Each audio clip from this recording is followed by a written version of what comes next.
mikolo tosekelaki na mosolo ya mboka Kongo ekoki tofungwani miso lelo tomoni bozoba nyonso tosali mpo ya kobongisa Kongo aveni ebongi tosala moto nyonso ata mwana. Bonsoir et bienvenue dans votre émission Congo Story, l'émission qu'il faut pour connaître l'histoire de la République démocratique du Congo.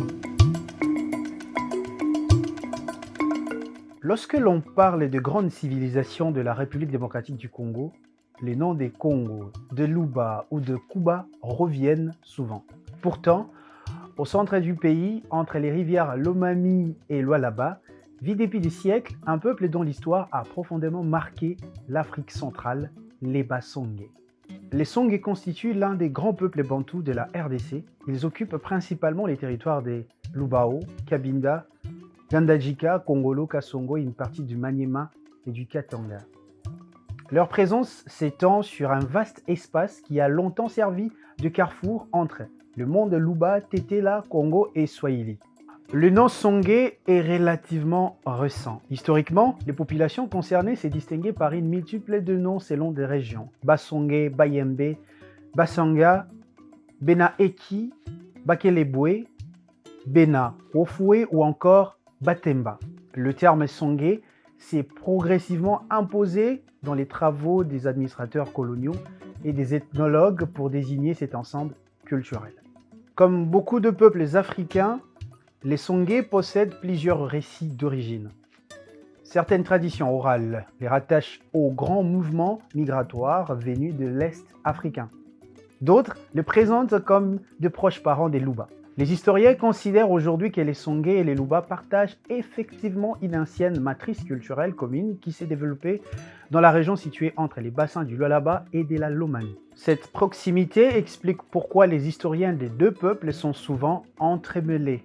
L'histoire Songé est inséparable de celle du puissant empire Luba. Selon les traditions royales, le célèbre Kongolo Mwamba, souvent appelé Kongolo Muluku, serait issu des populations qui donneront plus tard naissance aux Songé.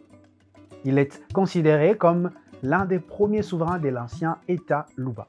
Son règne marque une étape importante dans la construction du pouvoir politique en Afrique centrale. Mais l'histoire retient surtout son affrontement avec Kalala Ilunga, figure fondatrice du Second Empire Luba. Ce conflit mêlant rivalité familiale et ambition politique est devenu l'un des grands récits épiques de l'Afrique centrale, comparable aux légendes fondatrices de grands royaumes du monde. À travers cette histoire, les Songé apparaissent comme l'un des peuples ayant contribué à la naissance des structures politiques les plus élaborées du bassin du Congo. Les Songé constituent une société organisée autour des lignages. Traditionnellement, la société Songé repose sur les lignages. L'appartenance familiale ne se limite pas aux seuls parents proches. Chaque individu est lié à plusieurs lignées ancestrales qui déterminent ses alliances, ses responsabilités et ses possibilités de mariage. Cette organisation complexe permettait de maintenir l'équilibre social et d'éviter les conflits entre familles.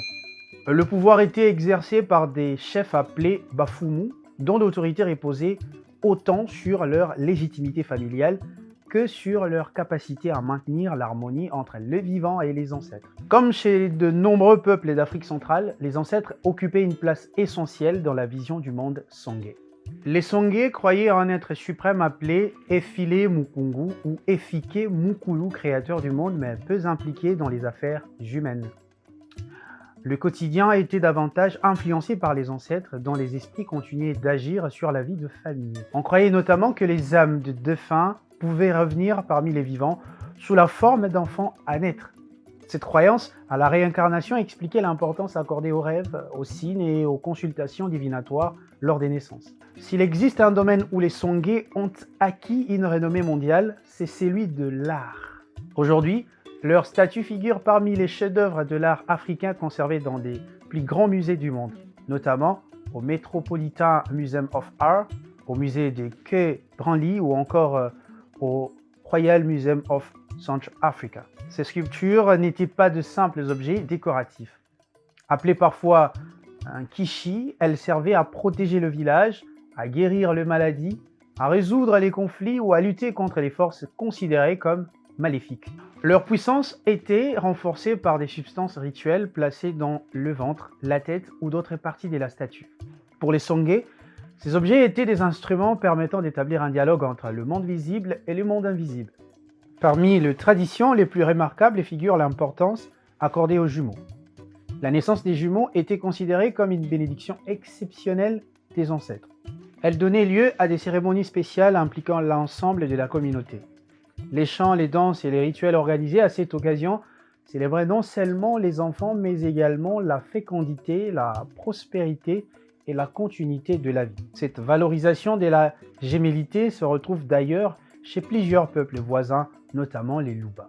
Aujourd'hui, la majorité des Songé sont chrétiens. Cependant, de nombreuses croyances anciennes continuent d'influencer la vie quotidienne, notamment le respect des ancêtres, les traditions familiales et certaines conceptions liées à la protection spirituelle. L'histoire des Songé nous rappelle, bien avant la colonisation, le peuple du Congo avait développé des systèmes politiques sophistiqués, des philosophies religieuses complexes et des formes artistiques d'une richesse qui était exceptionnelle. Leur héritage ne se limite pas aux musées, il continue de vivre dans les langages, dans les langues, les traditions, les récits et la mémoire collective des millions de Congolais. Chers dames et messieurs, merci d'avoir suivi cette émission Congo Story, l'émission qu'il faut pour connaître l'histoire de la République démocratique du Congo. Nous allons nous retrouver prochainement pour un nouveau chapitre de votre émission. Au revoir.